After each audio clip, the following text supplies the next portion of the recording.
Hey guys, Lynn here. Welcome back to another PlayerUnknown's Battleground update video for Xbox One and PlayStation 4.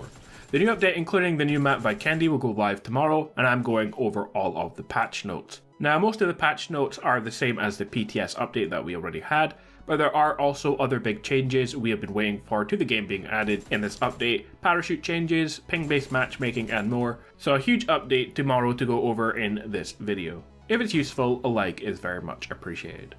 So the update times then: Pacific time is tomorrow at between 12 and 2 AM, and that's between 9 and 11 AM Central European time, between 8 and 10 in the UK.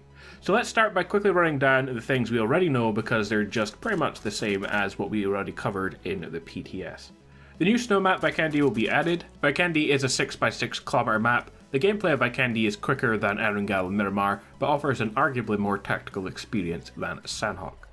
Players can throw snowballs while waiting to board the plane in the starting area. Vehicles will be more slippery in snow or icy areas, and acceleration on icy terrain is slow, and you lose more general vehicle control as you speed up. Footprints and vehicle tracks will appear as players travel in snow-covered areas. Keep an eye out for that. These help to greatly identify enemy players that have passed by recently, but keep in mind that the footprints and tracks in the snow don't stay around forever. There's changes to the red zone. The center of the red zone spawns outside of the play zone, and the smaller the play zone, the smaller the red zone. For the blue zone, the first circle of every game is much smaller on this new map, but subsequent circle sizes change less drastically. This facilitates more blue zone variety and unique experiences. Similar strategies work on Vikendi to Erangel and Miramar for the first three phases, but the zones will close slower starting from phase 4, similar to how Sandhawk works. This will lead to a good balance between strategy and gunplay throughout the duration of each of the matches on the new map. Finally, item spawn balance changes. The overall item spawn rate is at a midpoint between the maps, offering a unique place between the spawn rates of Erangel and Sandhawk. Level 3 helmets spawn in this map, level 3 vests spawn more often, and smoke grenades are spawned at a higher rate compared to other throwables. Next up, a couple of quality of life changes that are not specific just to the new map, and they are changes to the minimap, where players can now further magnify the minimap. Player order consistency between the lobby and in-game is now consistent, so that players will have fixed numbers and colours based on lobby order when they enter a game. So if you're first, then you will have a specific colour entering a lobby, and that will be the same for every map, instead of being randomly assigned one. Added field of view slider and first person perspective mode in the settings, and that does make a really big difference to the first person perspective in the game. And finally, added graphical setting options for Xbox One X in the main menu. The survival pass and the survival title system is being added. I want to make a separate video going over these, because this video is already going to be over 10 minutes without going into the details for those, so look out for that tomorrow. Added a new handgun, the Scorpion.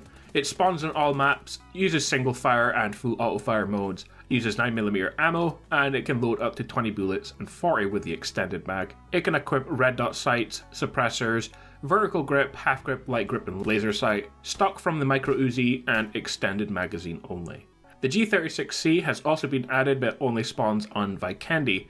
Chamber for 5.56 ammo, it can load 30 bullets, 40 with the extended mag, and has a lowered upper rail for all attachments, but cannot attach a stock. Finally, added a new vehicle, the Snowmobile. Again, only spawns in Vikendi, and it can seat up to 2 players, and of course is much better for driving on snow and ice. So those are all of the new additions for the new snow map. What about region renewal then? The server region will now be decided automatically depending on the player's region. If you group with a player from another region, matchmaking will automatically decide the best region to play on for your group. So guys, ping-based matchmaking is finally being added, and this should really help with instances of player desync caused by people not playing in the right servers, and it will also help, especially on the European servers, first-person perspective, where a lot of the players have moved to the North American servers to play that.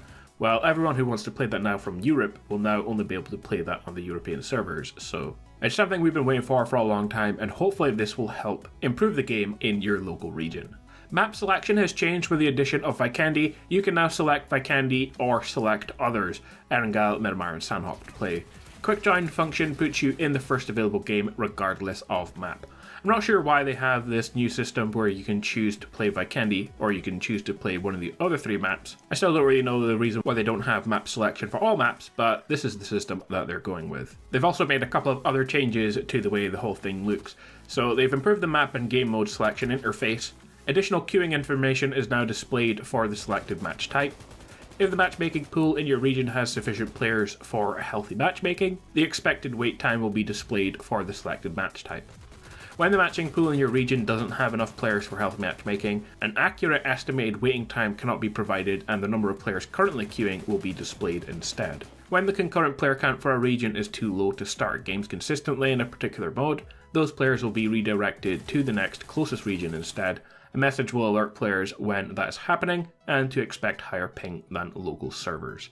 So they have made other changes to matchmaking as well that will hopefully improve things for players. Okay, a couple of gameplay changes for the new update.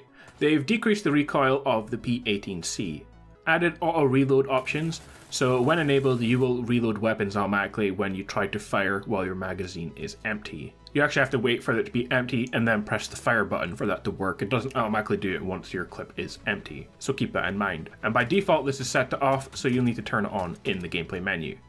Maximum number of forward running sensitivity has changed from 50 to 100. The maximum value would stay the same, so if your forward running sensitivity was 10, it will be changed to 20. This is to have a more specific value in game.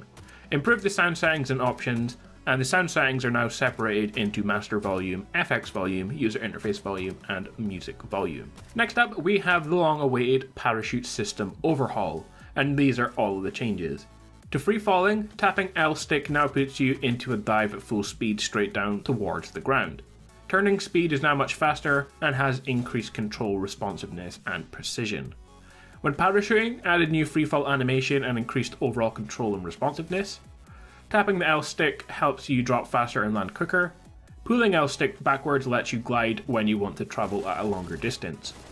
You can now cut the parachute while relatively close to the ground by pressing B while still moving through the air. This can be used to strategically get to your airdrop point faster, but be careful as you can still take fall damage if you're too high. Added new landing animations. The speed in which you land matters, as landing too fast may force your character to roll, or roll for longer, before you can gain full control of your movement. Colliding with buildings or objects while parachuting will now automatically cut your parachute for you, so be careful. And that's a good one because a lot of the times you do get stuck and the button to cut yourself free doesn't always work. The parachute no longer disappears instantly after landing. Improve the character animation used in the air. Character movements are much more fluid and have been improved to be more realistic now. So those are all of the parachute changes. There's a couple of other changes to the game as well. Improved blood hit effects, improve the visuals of blood particles when players are shot, and improve the visuals of blood effects that appear on screen when shot by other players. Slightly decrease the maximum number of shots possible to fire per second with the M16A4. The reason for this change was due to the fire rate or burst fire mode for the M16A4 being unintentionally slower than single fire shot rapidly. They're planning to have weapon balance patch in the first half of 2019, so make sure to share your feedback regarding weapons that you want to see changed and become more balanced. Adjusted the sight position to be closer to the muzzle for some weapons. In a future update they'll be adding new attachments which will require the new sight position, so they've made changes in advance to help players adjust to the new sight. There is no change to weapon recoil, but many weapon controls may be perceivably different due to the sight location change. And players now receive damage from Molotovs that hit their vehicle, and Molotovs that hit around the vehicle or when driving through an already exploded Molotov will not damage those inside. What about user interface and user experience changes? The controller guide can now be seen from the lobby from the settings. The name of the player being watched while spectating teammates in observer view or killer spectating will now appear in the top left corner of the screen. Change the overall lobby theme in celebration of the new latest map, Vikendi. Applied the snowfield environment theme, applied the snowing effect, and changed the background music. Combined the career and leaderboard menu in statistics into a season menu. Performance changes. Improve the client performance by optimizing the creation of character materials. Improve performance by mitigating an issue causing thin objects to flicker. Optimize particles in rainy weather. Adjusted the parachute and character sync rate depending on the distance to improve server performance. improved the item and skins to look smoother on preview, and added character weapon skins in parachute preview, optimized rendering method on vegetation to improve performance, and optimized object creation to improve CPU performance. For reporting players, they added the report player function to event mode games. Press Y to report the killer, and you cannot report the same player more than once in game. Finally, changes to G-Coin. 13,000 G-Coin will now become 13,500 G-Coin, and if you've purchased 13,000 G-Coin previously, you will be sent the extra 500 G-Coin.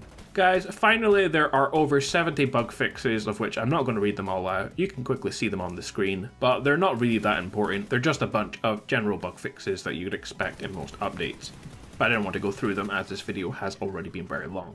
But that is it for this one, guys. A new update will be out tomorrow. I have one video planned tomorrow going over the new Survivor Pass and Survival Title systems, so you can look out for that. Leave any questions about this new update you have in the comments below, and like and subscribe for more PUBG and other shooter game videos. Got a busy few months ahead going over PUBG, Reddit Online, and also things like Anthem and The Division 2, just to name a few. So turn on notifications if you want to see updates to all of those things. Guys, have an awesome day. I will see you all tomorrow with more PUBG videos. Peace out.